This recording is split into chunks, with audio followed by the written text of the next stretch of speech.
Hey, how's it going, guys? This is your boy Hazzed, and today on the 8.1 PTR, we're going to be discussing the new Azerite trait coming to us here in the next patch. It is called Froswhelp's Indignation. Now, this ability is pretty cool. We'll go ahead and show you what the actual spell looks like before the intro here. Let's go ahead and cast it off. You'll see a little dragon fly through the air, and you'll get the same effect as Frostworm's Fury. So here we go. And you can see it fly across there. There's a little dragon up there in the sky, and he just kind of lays down a path of ice like Frostworm's Fury. So let's go ahead and jump into this video and discuss whether or not it is good or not. It's who we are, it's what we do, we've come so far, and now we pay the price, so don't even cry. The world is breaking down, and I cannot leave the ground. At first glance, this talent, Frostworm's Indignation, seems to be fairly simple. It seems to be fairly straightforward, but as I got to testing it and testing things out, I can see that it's definitely not necessarily as easy or as straightforward as I thought.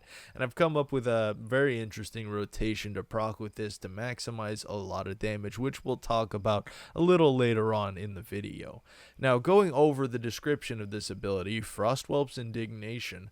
Pillar of Frost summons a Frostwhelp who breathes on all enemies within 20 yards in front of you for 1,737 frost damage, which really isn't that great, but once you actually use a 2-set like I'm not using a 3-set, because Frozen Tempest is still really strong to have, and it's definitely a need when it comes to an opener with this spec. Now, it does 1,737 damage. You could rock the 2-set with that, which would proc it up to probably about 4,400 damage, which is fairly strong when it comes to AoEing multiple targets, let's say 5 or more targets, obviously. Now, the second part of this ability is each unique enemy hit by the Frostwhelp's Indignation grants you 51 mastery for 6 seconds. Now, it sounds very small, like a small burst opener window. It really is. And the nice thing about this ability is it gives you 258 mastery, so you get a small amount of mastery for each target hit, essentially. And that's going to increase your percentage-based damage on a Frost DK. Now, if you're using a 2-set, both of these set pieces are going to be able to give you 258 maximum mastery, which just two sets, when you hit 5 targets, is equivalent to about 15% strength.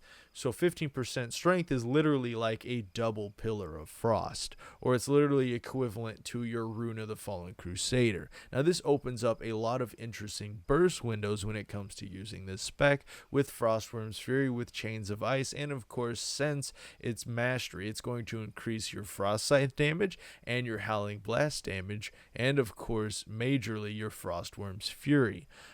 So it would come down to the question of whether or not using this and popping your dragon early would be better than waiting. Now, I've kind of ran the numbers. I've tested this out a lot.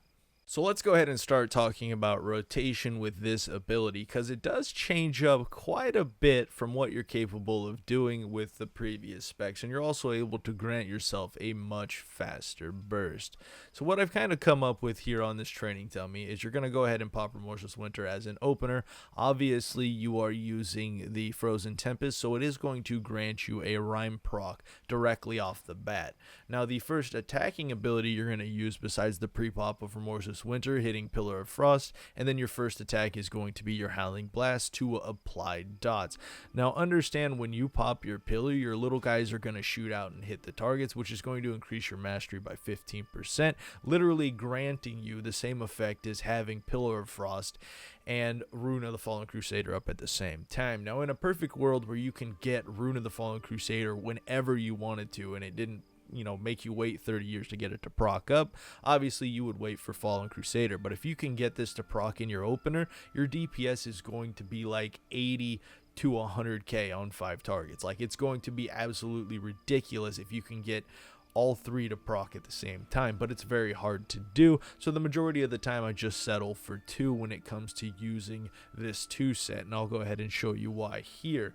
Now the other thing we're going to do is after the Howling Blast, we're going to use 2 Frost Scythes, and yes, using this spec or this 2 set Frost Scythe, I can guarantee is going to be a lot better than using Frozen Pulse, at least when it comes to doing Mythic Pluses, or if there's a boss fight with a ton of other adds that you're going to be able to benefit from the mastery stacking. So we're going to be using Frost Scythe, and the reason being just straight away is the cleave damage we're going to be able to get from it is absolutely amazing for consistency, and of course with that 15% increased mastery, anytime we pop Pillar, we're going to be able to essentially deal 1 to 2k more damage with every Frost Scythe with every target within range. And of course when you Frost Scythe, it's going to apply Razor Ice to every ad in the vicinity. Every ad you hit with that Frost Scythe is going to take increased frost damage. So that's the other thing that's going to be buffing up our Frostworm's Fury in comparison to the single target spec. Now it's getting kind of crazy, right? I thought a little bit too much about this spec and a little bit too much into it, I know. And honestly, as soon as I got down the rabbit hole, it was a little crazy. Now let's go ahead and actually open up with this. I'll show you guys exactly what I'm talking about. I should hit about 55 to 60k DPS very early, very fast with this spec. And let's go ahead and throw it up here. So we pop Remorse's Winter first. Alright, we jump around the corner, we pop Pillars chasing down that way, you throw out the Howling Blast, 2 Frost Scythes as I talked about, and then we pop our big dragon. Now you can see that we've hit 62k DPS, and we are just holding just strong AoE through this. Now the effect of not having dragon with this spec when it comes to AoE is not necessarily huge. Like it'll nerf your DPS, obviously. You'll hit about 30 to 45k is potentially what you can do with consistency with this spec. And honestly, the capability of opening dragon that early is going to be very strong. Now the other question that comes up is when you're opening like that, when should you insert your Chains of Ice?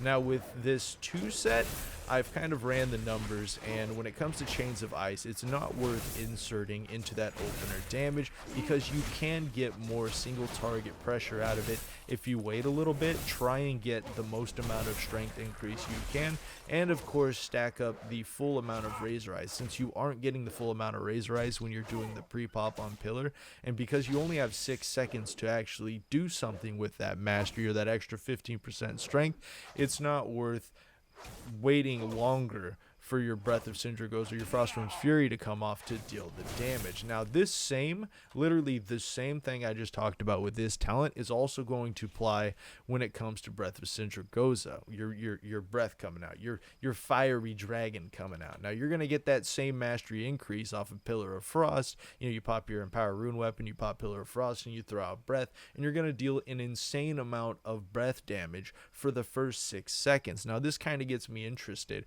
because I want to test this out in PvP. Now when it comes to 2v2 or 3v3, it's not necessarily going to be the greatest, but in battleground situations and of course rated battleground situations, if you are a fan of playing the breath spec for maximized burst, this is definitely going to increase your breath damage by quite a bit, about 1 to 2,000 damage, same as Frost Scythe's capability, which is really going to give you a lot of upfront burst in comparison to elongated breath damage. So that is something I'm excited about when it comes to PvP situations. Now this spec, obviously the only difference between the spec I was running before, because obviously I was definitely more of a fan of Frozen Pulse, but with the new Azerite trait 2 set coming out, I am definitely a much bigger fan of the Frost Scythe build with this spec, just because of the sheer amount of frost damage you're going to be dealing as far as AoE goes. Now not taking Gathering Storms, obviously with a spec like this, you're not going to be taking Gathering Storms like that quick of a Frostworm's Fury burst, which is literally the same maximum damage you would get if you waited the full time. Now if in some crazy world you could get the strength increase, Fallen Crusader up, and of course Pillar up all at the same time, it would hit slightly harder, obviously, but you won't get nearly as quick as damage, and you won't nearly get as quick as as DPS on the board. Obviously, with other classes bursting, it's going to be a lot more effective to burst up front with that capability. So that's kind of what I came to when it comes to rotation and using Frostworm's Fury, and the idea of it kind of crossing over into PvP. It's not really going to work unless you're aiming for pretty much single target breath Syndragoza going on there with that mastery increase off the front. It's going to be very interesting to see what it's going to allow us to do. So now I did talk about the artifact ability called Frozen Tempest, which obviously is our current like meta when it comes to Azerite traits, when it comes to AoE and Mythic Plus.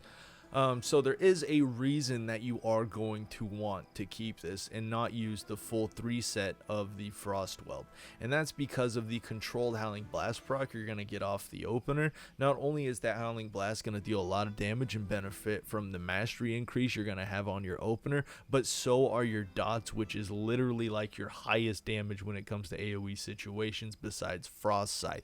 So it's very important to apply your dots to the target, and that's the reason why we're using, of course, Remorseless Winter up front, because the only thing we really care about when it comes to that Remorseless Winter damage is, you know, cleaving on multiple targets is going to be better, but is really just generating that Howling Blast to get your dots on the target. Now, if I throw my dots on a target just up front, no buffs, no nothing, it's going to hit for 2082 a tick. Now, if I go ahead and throw up my Pillar of Frost, I click off Pillar of Frost, click off my trinket, and then use Howling Blast, it's going to be hitting for 2273, which is also going to fluctuate up with my Earth Link to being almost 2300 dot damage instead of that, which equivalates to a lot of extra cleave damage, especially over time as we sit there and Frost Scythe spam on targets, and that's also going to be what keeps up your DPS.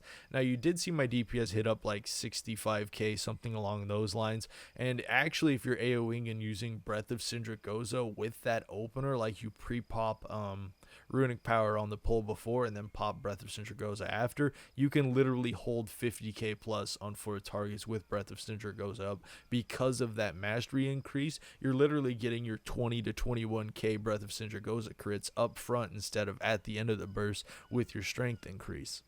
So I hope you guys enjoyed this video of the new Frost DK Azerite trait coming to us in 8.1. Let me know down below if you have any questions or comments about it, something I may have overseen or messed up on. Let me know down there. And of course, leave a like. Until next time, this was your boy Hazzed.